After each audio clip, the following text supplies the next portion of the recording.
Hello everyone, just a quick word from your friendly editor/husband. For all of you who listen to So I'm Watching This Show and own an Android device, do me a favor. Go to the Google Play Store and download the Podcast Republic app. It's a fantastic app that allows you to get all of your favorite podcasts directly on your Android devices. I use the app and love it. I can search for the podcasts I want to listen to, select them as favorites, and have them all just a click away. Make sure you set So I'm Watching the Show as a favorite so you don't miss any new episodes. Again, the app is Podcast Republic, available on your Android device. Thanks! I'm actually starving, but I wanted I thought you were cooking dinner first. I was going to, but I wanted to just get this over with, because I was going to put on something to watch. Okay.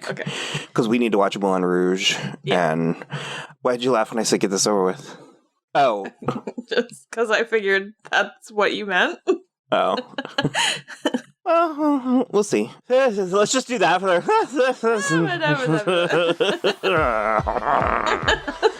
Grumble, grumble, grumble. Stanley Kubrick, grumble.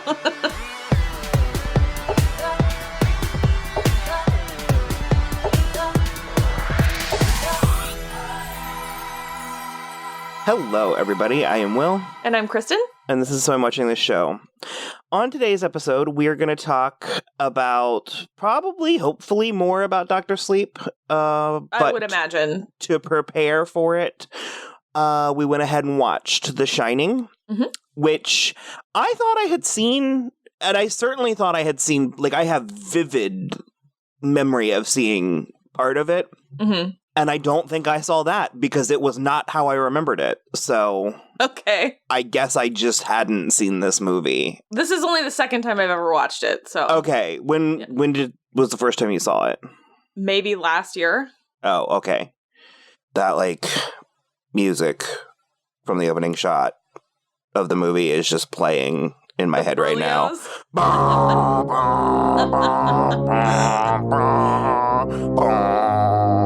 I want you to know that we were watching it and Will was like, Will's going to do that on the recording. And I was like, you're probably right.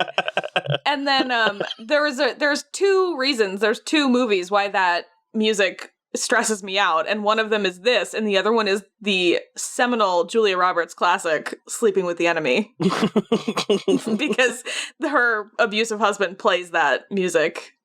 So, I'm excited for Dr. Sleep, and that surprised you a little bit.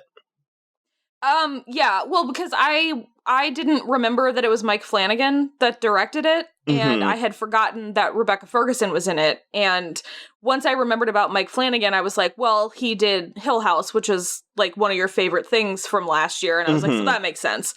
But I was more surprised that you were interested in watching The Shining first, because it doesn't feel like it's your bag. Well, I'm in a place where even when I don't like these movies, I usually am glad that I saw them, you know what I mean? Yeah. And I'm in a place where I'm like, if we're going to do this and be, taken even remotely seriously, there's a lot of things I should probably go ahead and see. Like I've said recently that I think I'm finally prepared to watch The Godfather. And so... Sure. Which we should probably strike before that mood. We should say that, or we should do that finally pretty quick. I mean, The Irishman is about to come out. That feels like a bedfellow. Yeah, sure. But no. So I'm super stoked about Dr. Sleep. I've only seen the one trailer, and that's all I've watched about it. But yeah, Mike Flanagan really surprised me with Haunting of Hill House last year, and he has such a style and such a it's my kind of horror, and also the depths that he mines, and the fantasy is so wonderful. And yes, I love Ewan McGregor. Not necessarily that I go see everything he's in, but it's certainly a selling point. And even Jacob Tremblay, I'm excited to see him in it because I've enjoyed him, and I kind of am looking forward to following his career. Yeah, he is not playing a young Danny, by the way. He is character. Not. Yeah. Interesting. He looks so much like the kid, but... He really does, yeah. Danny Lloyd. So, do you want to see the Steven Weber version? Yes, I do, because it's apparently a lot more faithful to the book, and Stephen King doesn't hate it like he hates this one. Oh, okay, I didn't know he hated this one. Yeah, he's firmly on record about it. Oh, okay. Like Stanley Kubrick had to ask him to stop saying things. Love it. Yeah, right? You love to see it. Yeah, considering that I don't really care for a lot of Stephen King's work, I really like him. I think he's very game. Yeah. And I think he's not a curmudgeon the way that so many people that have achieved his stature would be. Correct. Like he's very quick to welcome new things. And yes. So, yeah, okay. Well, I hated it. Mm-hmm. I was about like 40 minutes in, and I was like, oh, okay, so this movie is about an abusive jerk who just also happens to be in a haunted hotel. No. Yeah, it's not. It does feel like it should be. The movie does feel like that's what it's about, but what it actually is, per the book, is that Jack is just a weak-minded man who the hotel preys upon. So it's like he's being haunted while the hotel's being haunted, but he's the only one that's as affected as he is because of his mindset, basesally. Okay, yeah. That was not clear to me. It's super unclear in the movie. I agree. And I guess I could see it watching it a second time if I were to ever do that. It's so long. Yeah, it's like 2.5 fucking hours long, too. And it's not that complicated of a story. And also, there were less ghosts than I was promised. Well, I mean, so every time that Jack goes into the bar, everybody in the bar is a ghost.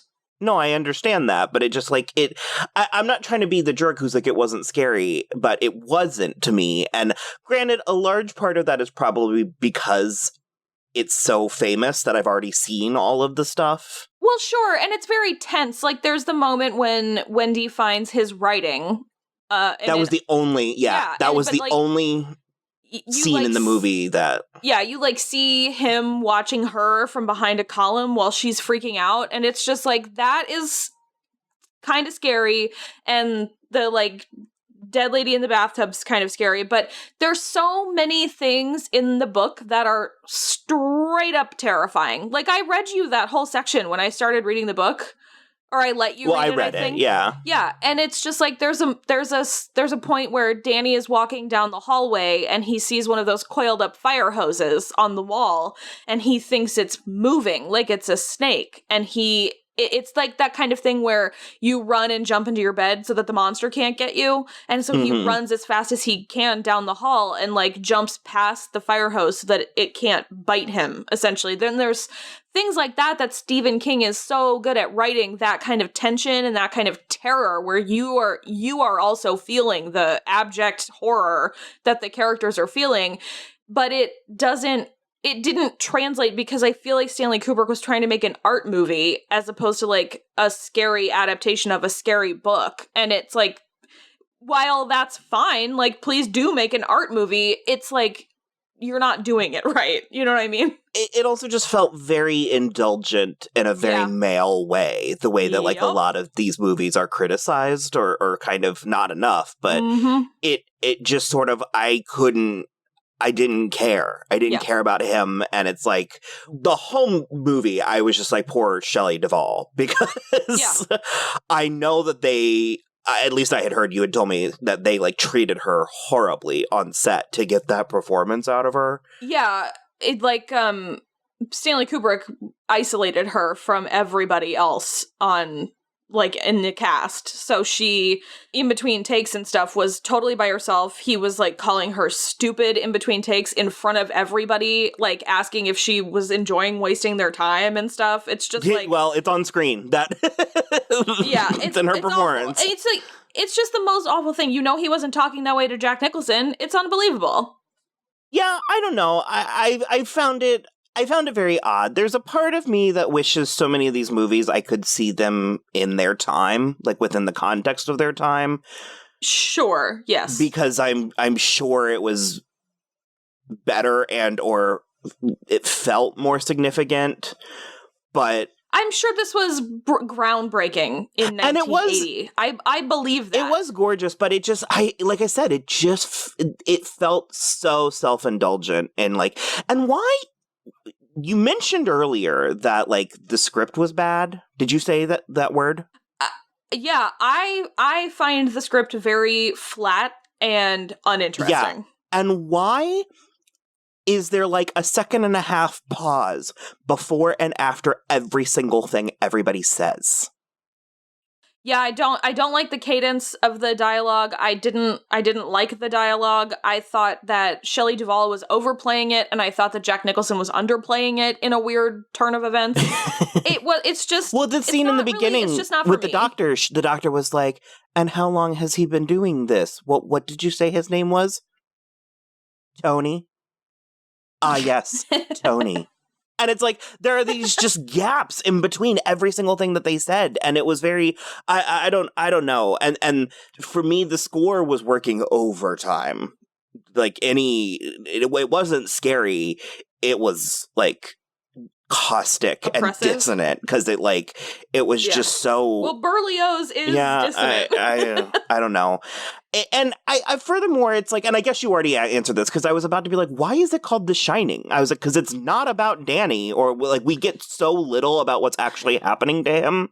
And I will say, Tony was fucking hysterical, especially in the beginning. I was I'm gonna start doing that now. So he doesn't actually do that in the book. Yeah, that's all for the movie. And so Danny Lloyd decided to do the finger thing in his audition, which is it's nice to have a visual thing for when a visual and an audio thing for when it's Tony, but in the book, it's just he's having a conversation with himself, where but it's all in his mind. So he's not sad. even speaking out loud. I just thought it was so funny. Yeah, it was so funny. And because I don't understand why did he shut down because the hotel was trying to do that to them? Well, so that's the other thing that's not really addressed enough, is that he and Dick have a little more time together in the book at the beginning. It's not just while they're having ice cream. They're together for an hour or so. Mm-hmm. And basically Danny has the strongest shine of anyone that Dick has ever encountered. Mm-hmm. He's very powerful. And so the hotel can sense Danny, and the hotel is trying to kill him so that they won't be at risk, essentially. Okay. So does the hotel try to do this to everyone? I don't think so. Okay. Just Grady. It has happened before, because the little girls in the blue dresses, they were a former caretaker's kids. But it's that's what I was saying about how Jack is weak-minded, because it can't prey on everybody, and it doesn't really prey on Wendy even until the end, when she's trying to escape after Jack has already come at her with the axe. The problem is that Jack has his own demons already that have left his brain and his mind open to being taken over, essentially, by these malevolent spirits. Okay. Yeah, that would have been interesting. I would have liked to have seen a movie about that. Same. Again, it did look great. I don't think I like Stanley Kubrick. I've seen little bits here and there. Mm-hmm. The only other one I'd really like to see is Eyes Wide Shut. That's one of the ones I've seen. But I was watching it at 13, for boobies and stuff. So I'd like to give it another. Watch it as an adult, yeah. Good Lord. Yeah, I wrote down, did he just refer to Shelley Duvall as the old sperm bank upstairs? He sure did. That took me 10 seconds to parse because my brain couldn't allow that conclusion. Yep. I was what the fuck does that mean? And then I just did a full body shudder. So he wasn't drinking, though. It was ghost booze? Yeah, he was not drinking. There's a whole section in the book where he has started displaying the signs, the physical signs that he used to when he was drinking, where he's got a nervous tic where he swipes his upper lip. Mm-hmm. like all the time, and so Wendy starts getting nervous that he's drinking, but everybody was like, there's no alcohol in the hotel, and there isn't. If I'm being locked in a hotel for 5 months during a blizzard, Right. I need some booze. I'm sorry. Yeah, same. It's also like 7 months because it's October to May. Yeah. Mm-mm. Yeah. But that's the thing is like there's also a whole run of time where he keeps going down to like the boiler room and sorting through all of these old papers, and that's how he finds out about all of the things that have happened before at the Overlook, and that's sort of where his mind starts deteriorating in a way that like lets the hotel in. So they had plenty of time to do all this stuff too, but they didn't use it. It's very good, and I am enjoying the book, honestly, more than most Stephen King novels I've read in the past, but it also just is like alarmingly, I guess indulgent, again, is like what you said. It's alarmingly indulgent into the psyche of a person that I'm like just not interested. Less than interested in. And there's a decent amount of like from the perspective of Danny and even from the perspective of Wendy, but there's too much from the perspective of Jack, and I'm just like, I don't want this. And like I know he wrote it in the 70s, and I know that Stephen King is a white man and everything, but I'm just like, I've had enough. I've had enough of it. I'm going to go read some more Jane Austen. I was going to ask, why was Jack Nicholson in the picture at the end from the 20s? That I'm not 100% about because I haven't finished the book, so I don't know if that actually happens, but part of it is because of what the other, when he gets the stuff spilled all over him and the previous caretaker is like helping him in the bathroom, and he's like, you've been here the whole time, Jack. I think it's just another like weird manifestation of the hotel. Okay. Yeah. Also, Dick does not die in the book. Yeah, I didn't like that either. That's my least. He drives Wendy and Danny back down to Sidewinder. I prefer that. The no good deed goes unpunished is my least favorite. It's also, what's interesting is it's not a hedge maze either in the book. It's like animal topiaries. Right. And they start come moving. to life. Yeah. Yeah, they like come to life. That's in the like, Steven Weber version. Okay, all right, cool. Stanley Kubrick thought it was unworkable, is what he said. Well, when you're coming at it from that angle. Yeah. Due to restrictions and special effects, so he opted for a hedge maze. And I mean, it was nice. There are few things scarier than a hedge maze, so I'll allow it. But and Danny was smart enough to go backwards in his own footsteps. That was a interesting thing. That's the other thing where I think it would be so interesting for them to do The Shining today, like try to make a faithful adaptation today, because we've talked about this before, and I think child actors have come so far from when we were young and before that. Like, there are exceptions, obviously, like Scout from To Kill a Mockingbird and, like Tatum O'Neal from Paper Moon and stuff like that. Well, I was going to say based on all the evidence of adult actors and directors for that matter, but... Well, sure, yes. But I would really like to see it, and I wish that Jacob Tremblay was going to be doing that, but Danny is supposed to be like smart beyond his age. Like he's only like 5 or 6, I think, and he's like already reading and stuff, like reading like real books. And I think that's a more interesting way to take it, and so that's how he would like know to walk backwards in his footsteps, because it's because of the shine kind of that he is more advanced than he normally would be, because he's like exposed to more things. Interesting.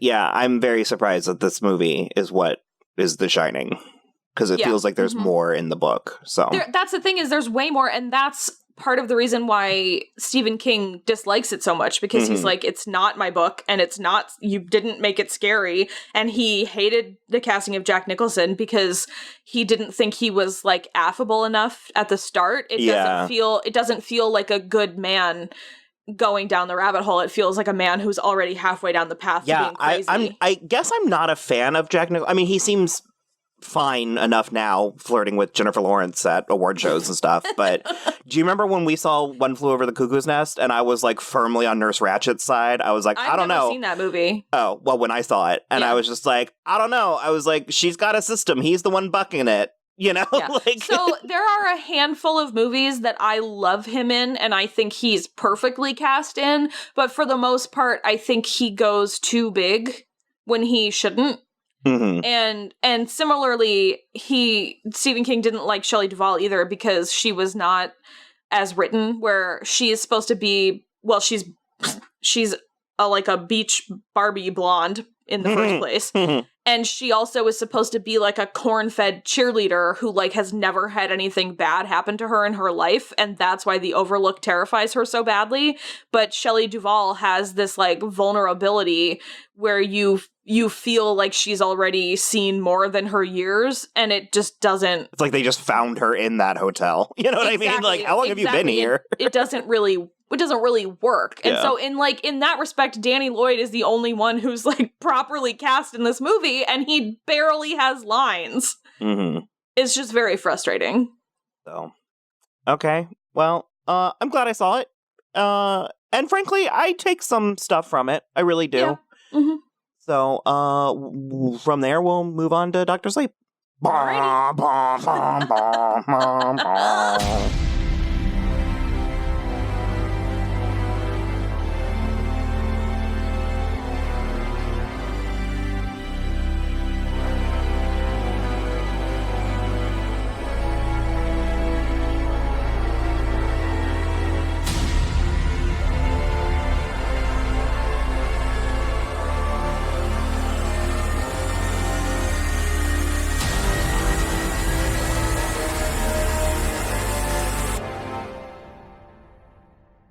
So you were probably listening to the cover song of Dream a Little Dream of Me from the trailer by Think Up Anger.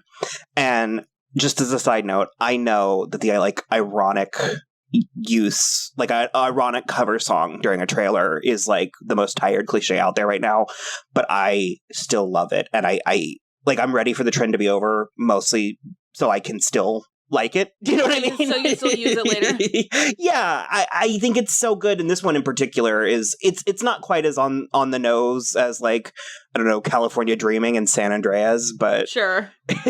And it's also an instrumental, but it was such a perfect use of a song. And I think the song did exist. Oh no, June 2019. I was gonna say I thought the song existed before.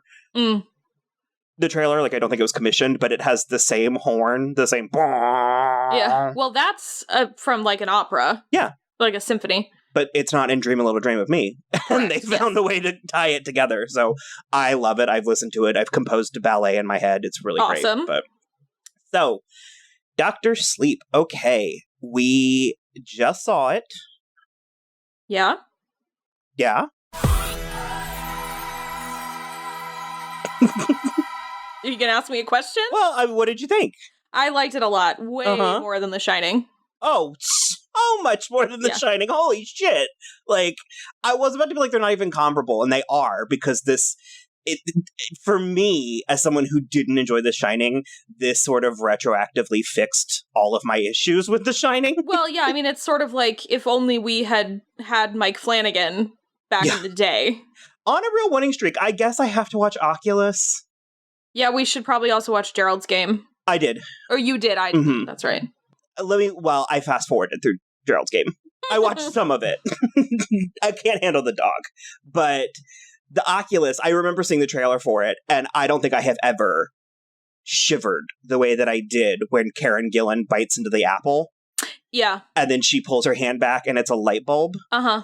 And I couldn't get past that. And knowing Mike Flynn, he's not one for gore, so... That's true. The worst part of this movie was when... Rose got her hand stuck in the filing cabinet. Mm-hmm.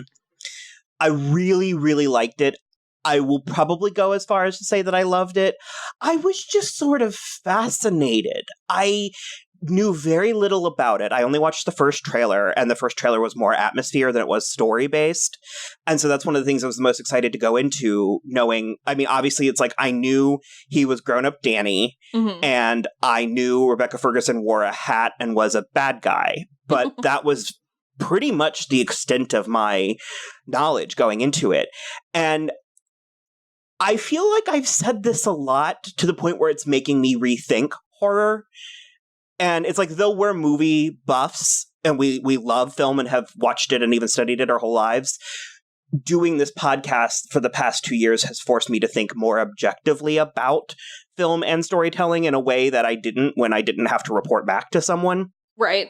But I've been saying for a long time that I was like, X movie really, like X horror film really utilized fantasy really well. Mm-hmm. And I was like, more horror films need to do that. So either there's an entire genre of horror that I just haven't really paid attention to, or it's come more into fashion. I think it's the second one. The second one? Okay. Yeah.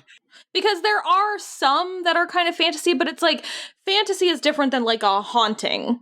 And like, hauntings are their own thing, and there can be fantastical elements to like haunting movies, but straight up fantasy, like when Rebecca Ferguson is flying through the night sky, that's fantasy. Well, I was going to say, this is a fantasy film to me. Like, it fits in the box of horror because, but I wasn't scared watching this. Were you? I wasn't like there were a couple like noises that made me flinch, but I wasn't truly terrified. Someone went to the bathroom and I saw them coming behind me as they were walking down the stairs, and that scared the shit out of me, but because there was suddenly a human behind me. But there are elements of horror throughout it. But again, I said this about it as well, where I was like, it chapter 2 in particular, but I was like, it was pinging my fantasy adventure box more than it was my scary movie. Yeah. And it like, I'm still slightly baffled as to why the first movie is even called The Shining, because this one I get. Like, well, I mean, this one's actually about The Shining. Sure, again, the book is more about Danny than the movie is. And so in that sense, I get it. And also, I mean, what are you going to get mad at Stephen King for an evocative title? No. I'm mad at Stanley Kubrick for... Sure, yes, we can all agree on that.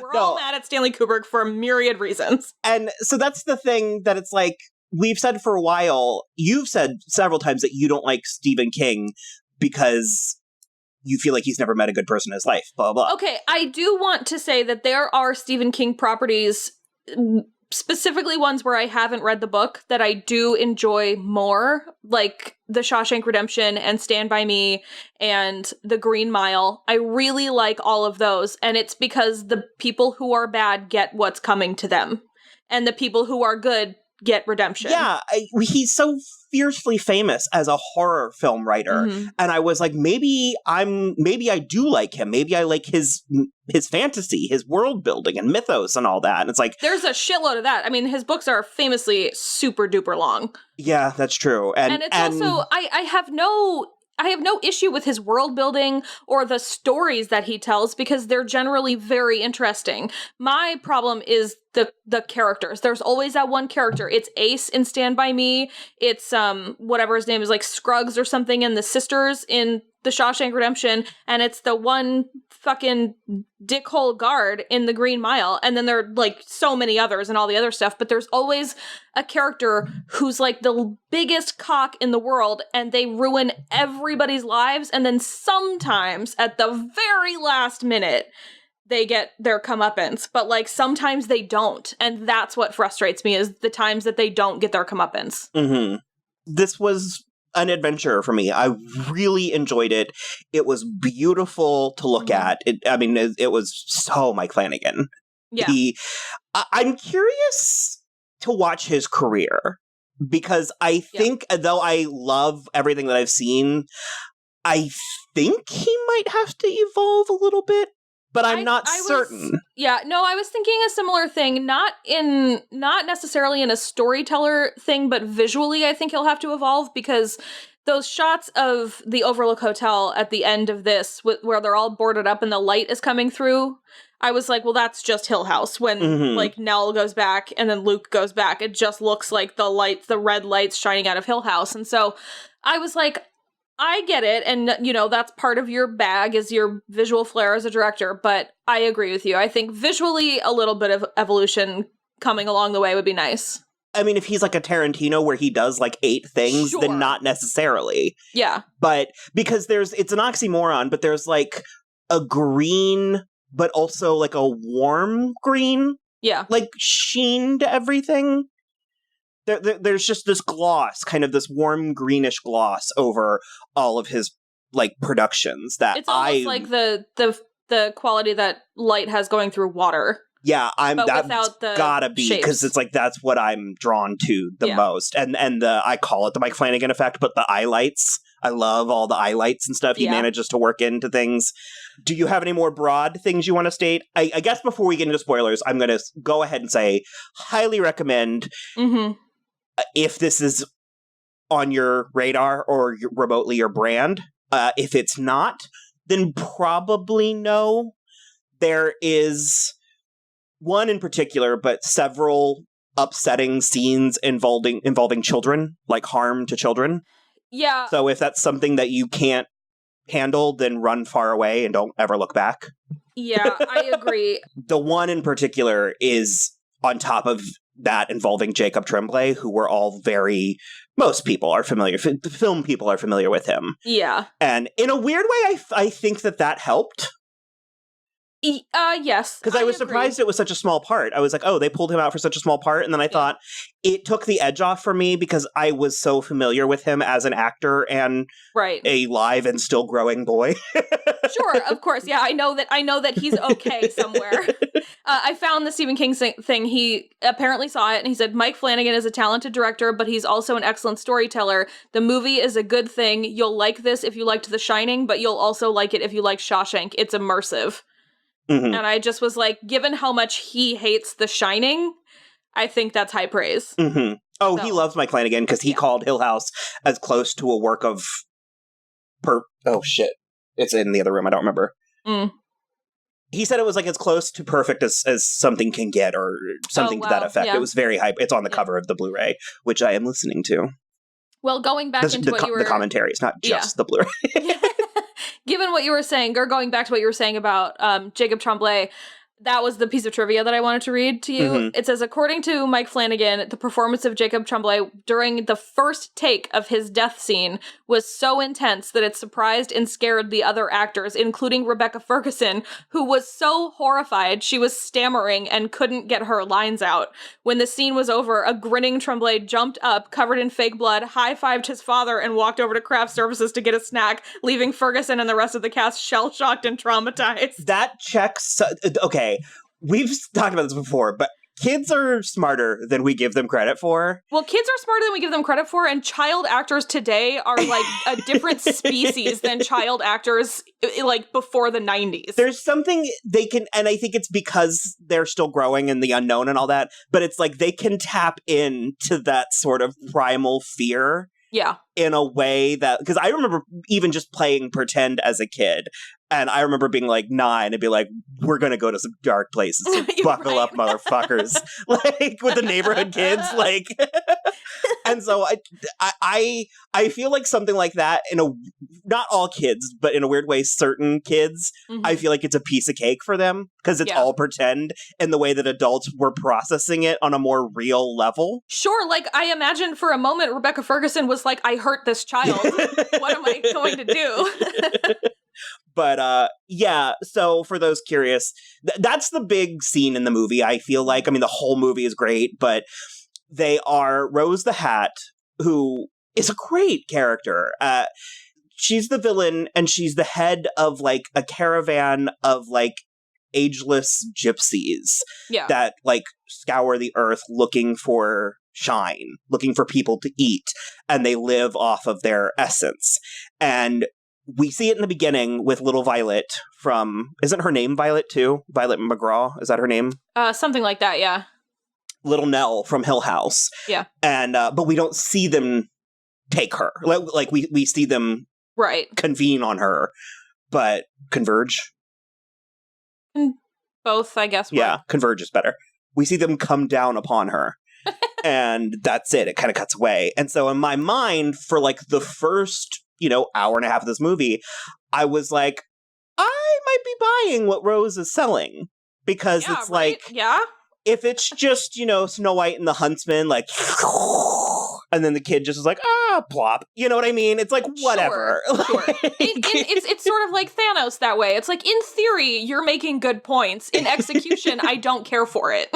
Because they're vampires. They're much more sophisticated vampires. And they can go out during the day. And they're like emotional vampires. They're not like, I mean, they are killing the person, but it's not blood. It's like they're living off their essence. So we don't see what specifically they're doing until a very pivotal moment midway through, and that's with Jacob Tremblay. And they kill him hard and a lot. Hard. A lot and all over. It's supposed to hurt, and it's supposed to take a while because that makes the essence more pure. It's kind of like this adrenaline, or the steam. It's like the adrenaline spike. I don't know. It makes it more potent. And there was a thing in the trivia where it's sort of similar to Pennywise because he makes you afraid first because it quote unquote salts the meat. So it's like a flavor enhancer, I guess. And it's a relatively long scene, and it's very I cannot believe I'm going to use this term because it's an awful term to use, but it's very have your cake and eat it too, where we don't literally see what's happening. No, but we see enough. It's even worse imagining. Yeah, and it's somewhat lengthy, and it was longer than I thought they would. One of the reviews was like, I almost needed to step out and take a breath. It was like if there were to be an intermission, it would have been right after that. And it's the first time that our other hero, there's like two, Danny and Abra are the two heroes, and Abra is very, very, very strong with The Shining. She's even stronger than Danny, which is a lot, because from The Shining, we know how strong Danny was. And she sees this happening, so it's like she's spying on the scene, and it wakes her up in night terrors and stuff. Yeah. And it's a long movie. Yeah, it's longer than The Shining by a couple minutes. Yeah, I was enjoying it, so I had no issue with the length. But if it's not your thing, like if you're going because your significant other is making you go, you'll probably feel the length. It's 2.5 hours long, which is by no means the longest movie we've seen lately, but it is long for sure. And this might sound rude. I don't mean it necessarily rude, but it is also a rather indulgent movie. To a point. I mean, I kind of feel like Monica in that episode of Friends where I'm like, a little pretense never hurt anybody. But it is kind of, if you're not into it, it's not going to win you over. You know what I mean? Like, right. But I do think if you liked The Shining, or if you didn't like The Shining, I think both ways. But I agree with Stephen King where I think if you do like The Shining, this is a very, like, emotional brother to that. And just bow down in front of the film gods that they just recast the roles with people who kind of looked like Shelley Duvall and Jack Nicholson, because there's this Jurassic Park-esque way of thinking now where it's like, because we have the technology, we have to use it. Yeah. And I'm like, audiences are sophisticated. We do not need to be like de-aging or, God forbid, hologramming Shelley Duvall into this movie. Like, right. Because that's the thing for me is I even liked this girl better than Shelley Duvall. And I mean, that can lead us into a conversation that's like relatively off topic, but like, I'm not okay with this James Dean thing. I only have a passing understanding of it. They're putting him in a movie. Yeah, but they're like, they're not like using old footage. They're like, well, they're kind of using old footage, but they're like magicking it together into a new, fresh performance. Yeah. I don't like it. He can't consent to that. People now that are dying now can say that in their wills or whatever. Actors now can say that. James Dean died in the 50s. He can't, I think it's icky. I'm of several minds about it. It's not a yes or no black and white thing for me, because there's also estates. Estates can. I mean, you read a very poignant article this week about Billie Lourd, where she was like, I am quite literally Princess Leia's keeper now. Yeah. Like, she's the gatekeeper. And she was like, it's a responsibility that I didn't realize I was going to inherit, and especially at, such a young age. And it's a lot. I think it depends. I think it depends on the project. I think it depends on the role. Because remember, Laurence Olivier is in Sky Captain: The World of Tomorrow? Is he? I think I've only seen that one. It's like one scene. And that I think is kind of awesome. Like, occasionally doing stuff like that. And again, to what end? Because it's like, if we're doing it as art, then I'm actually all for it. Where I start getting frustrated, and what I think is like, oh my God, I can't even wrap my mind around it, is making money. Like, yeah, because when I think the article even said it, like, opens up worlds of new possibilities for like management, like teams. Yeah, and I'm not. That's so icky. It's so icky. Because, I mean, even the Whitney Houston thing, it's like, I don't know that I was going to pay money to go see that, but it's like, the notion of being able to see a hologram Whitney Houston sing, I Want to Dance with Somebody sounds awesome in like a theme park kind of way. Sure. But again, people profiting off of it feels wrong. Right. And I mean, I know theme parks are profiting, blah, blah, blah, but no, back to Dr. Sleep, there's so many times where I'm like, just hire people that look like them. Right. Like, even back to Carrie Fisher, the young Princess Leia in Rogue One. I don't understand why they did a special effect, because the actress looked enough like her anyways. Yeah. It was like, throw buns on her. It's fine. It was literally the moment where she was saying that, like, one of her iconic lines, and I was like, this would have been fine without, like... I remember pulling up the girl's Instagram. I'm like, she had the cheeks, she had the nose. I was like, just let her do it. It'll be fine. Yeah. We'll get there, And so, and maybe because like so much time has passed, like I think if like we've talked about a few times where it's like, Ron Weasley was just randomly different in the 6th Harry Potter movie, that might be more jarring. But I mean, we changed Victoria's in Twilight. I don't know. I think it's fine. And I thought they did a great job, both Jack and Shelley Duvall. Wendy. Okay, I was like, she's just Shelley Duvall to me. Wendy. I can't believe I went the whole first section without a shameless fairy tale theater plug. Oh. Because that's what I know Shelley Duvall from, is fairy tale theater. Me too. Well, we mentioned Rose the Hat. Mm-hmm. Did you have, a dissertation that you wanted to go on about Rebecca Ferguson? I mean, God. We're huge fans, and you still have not seen The White Queen. I still have not watched The White Queen. I am in love with Rebecca Ferguson. Mm-hmm. She is so beautiful, and she's so talented, and I know what I'm going as for Halloween next year, and I think Rose the Hat or Rebecca Ferguson? Yeah, and I think I'm just going to, like, incorporate all of her fashion into my normal wardrobe, so I'm just gonna be like traveler chic from now on. Unbelievable. Leggings and blousey tops. Yeah, I mean, it was everything she wore, and I need to know how much yoga she's doing, because that's the amount of yoga I need to be doing. She's unbelievable. Her camper was so luxurious, and that part kind of seems like the life. To get a group of like 9 people you really dig and just fucking chill. Like, just travel the world. I am Snakebite Andy in this situation. I except for she was more reluctant than I would be. Mm-hmm. She just was like, I don't know. And I was like, yeah, you do. Just do it. Just go for it. Look how pretty she is. There's no way this could backfire on you. It'll work out great. It did. Spoiler alert.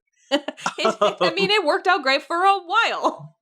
And then inside of her, like, camper, it was so, like, it was like a boho chic hippie Instagram wet dream.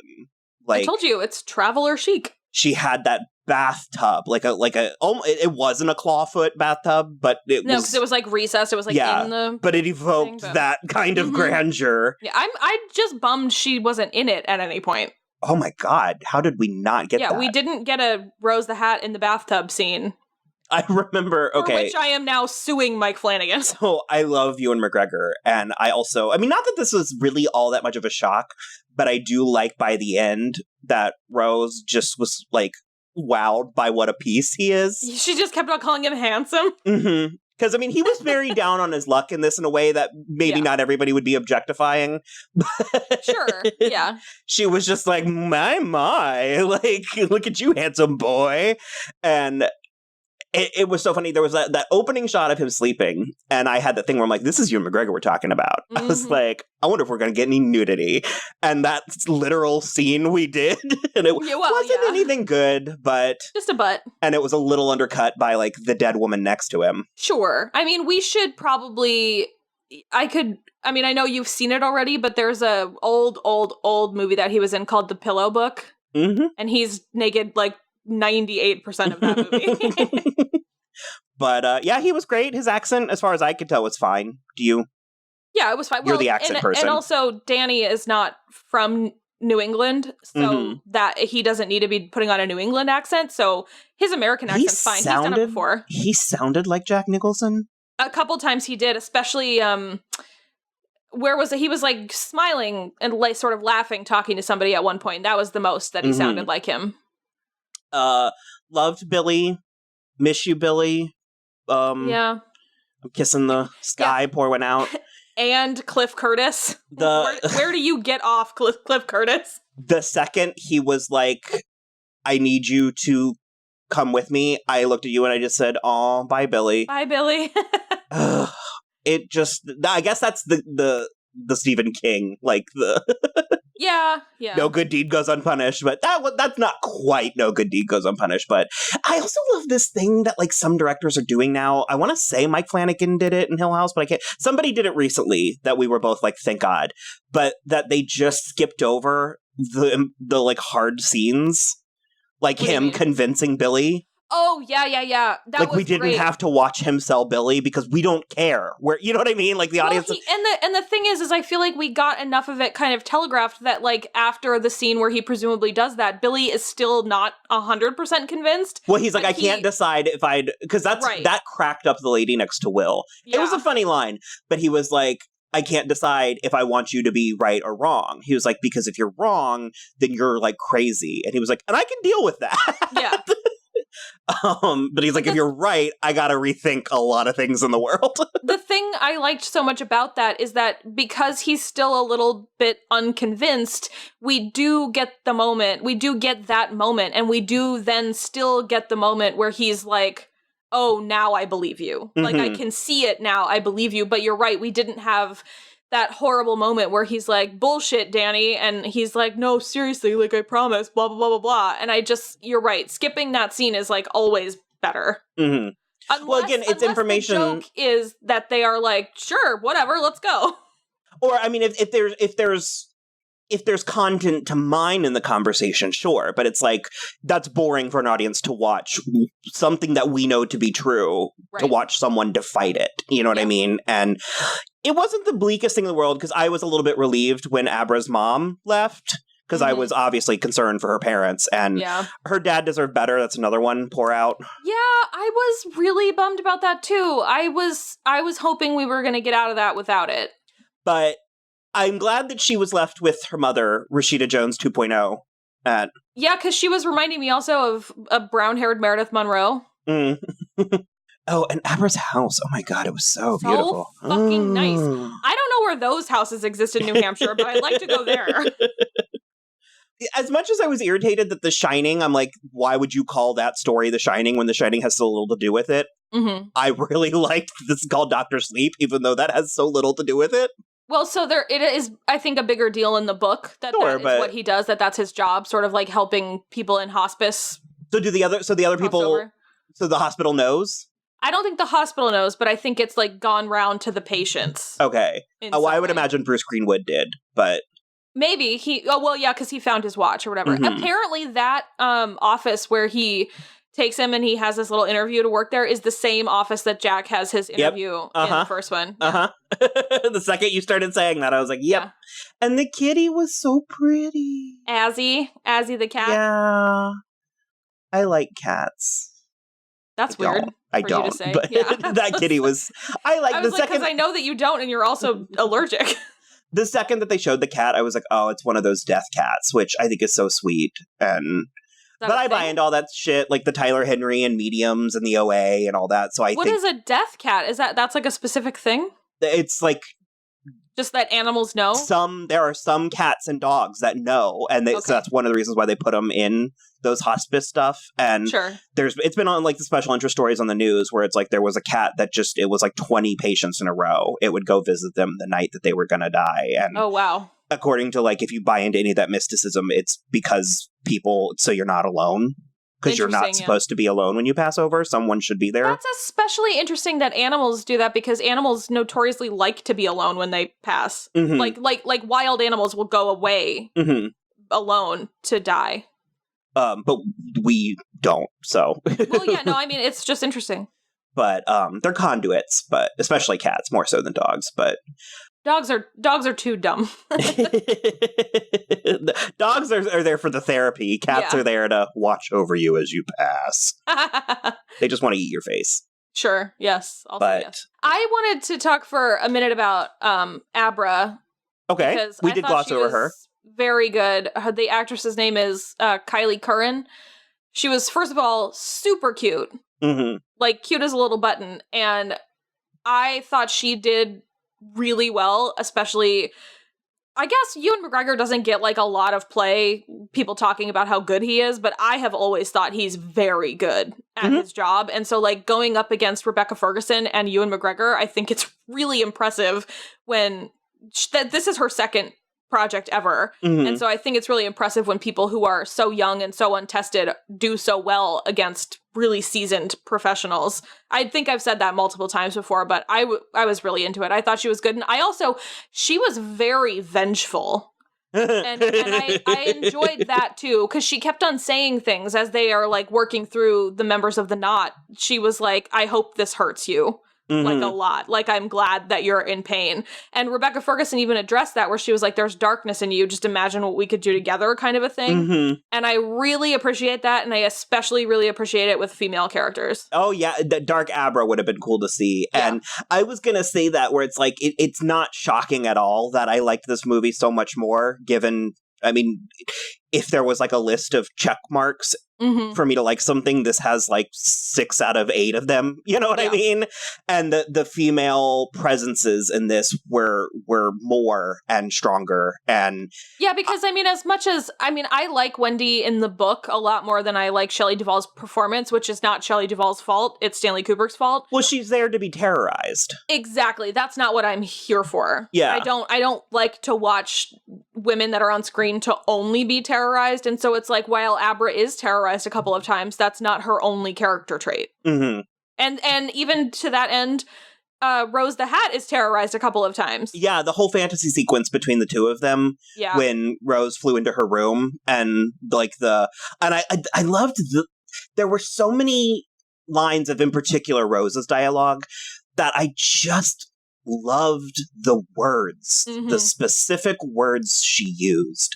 And I loved when Abra said something about wanting to see her mind, and she's like, my mind's a cathedral. Amazing. I knew that's what you were going to say. Because that's just such a word. Like, she could have said museum. There's so many things you could say, but there was just such a prominence and like an elegance to so much of what they were doing and saying. And I liked Danny and Abra's relationship. It gave me, some Midnight Special vibes and stuff. Like, sure, yeah. There was a piece of trivia about that too, where she starts calling him Uncle Dan. It turns out, apparently in the book, they really are related, because Abra's mother is Dan's half sister, because Jack had an affair. Okay. Yeah, which I was like, oh, interesting, because Abra, her dad was black and her mom was white.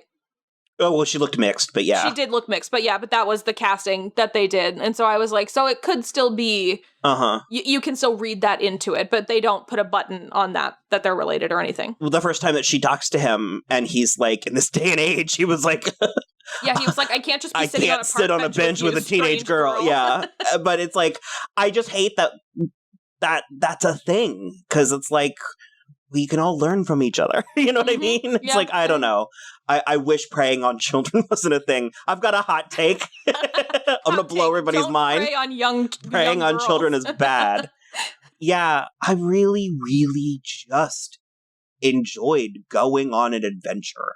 I felt about this very similarly to the way that I felt about both It movies, because They are just... I liked this better, but that's not to say it's better. Also, they both are just the best of Stephen King, because they're horrible and they're creepy and they make you feel bad, but then there's always a moment of hope at the end. And that is where I think I prefer my Stephen King, because that's how Stand By Me is, and that's how Shawshank Redemption is, and that's how The Green Mile is, and that's how these 3 movies are.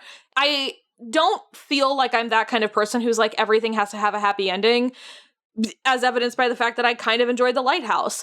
But my problem is that I can't just have nonstop dread for 3 hours that just ends in something even more dreadful. Like, I was going to say, if you're going to go that dark, if you're going to go full dark, no stars, then you got to pull out of it somewhere. Exactly. Something has to pull out of it. And it's just like, that's what I have a hard time with. Like with the movies like Hostel. Like I can't do that. I can't do Hostel. I can't do Saw. But I mean, like, these movies also have a message. There's something to be said about, like, you know, using your gifts and stuff. It felt mythological. Like, it felt like very timeless in a way that I just really, that's why I was like, I had a hard time believing it was 2013, because it just feels like well, I said a similar thing about the movie, where I was like, it feels like American mythology. And sure, absolutely. That's something I'm actually kind of passionate about. So yeah, definitely.